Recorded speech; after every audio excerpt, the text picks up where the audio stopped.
สบายดีเด้อสบายดีพ่อแม่พี่น้องสบายดีกันตอนเที่ยงมาเด้อมากินข้าวเที่ยงนำกันมื้อเช้าไปเฮ็ดงานมาแล้วมื้อสวยกะมาเฮ็ดอาหารหรือว่าเฮ็ดกับข้าวแซ่บๆให้ผัวให้ลูกกินพี่น้องเอ้ย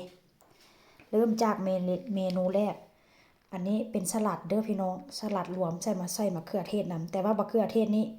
ค่อนข้างจะเละแด่แต่ว่าก็แซ่บคือกันเด้อพี่น้องบ่เป็นหยังไข่ต้มใส่หัวหอม แล้วก็ปรุงรสด้วยเกลือน้ำส้มน้ำปลาน้ำมันแล้วก็แล้วพี่น้อง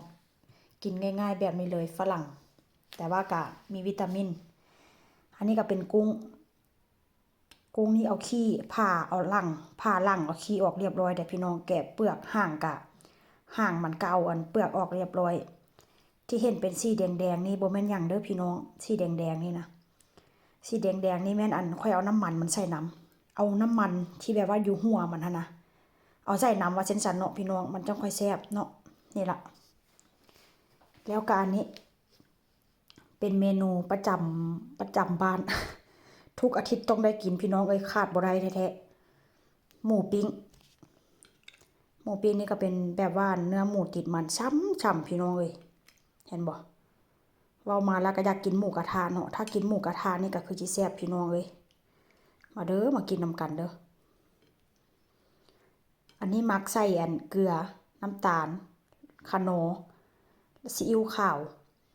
แล้วก็ใส่พริกไทยนำได้แล้วก็ใส่ไข่ใส่นมพี่น้องใส่ไข่หน่วยนึงได้นี่ได้อันนี้ก็เป็นปลาหมึกนี่ก็ต้มสุกแดดจักหน่อยพี่น้องปลาหมึกนี่ก็ได้นวดมันบ่แม่นปลาหมึกแล้วนวดมันว่าเส้นซาพี่น้องเอ้ย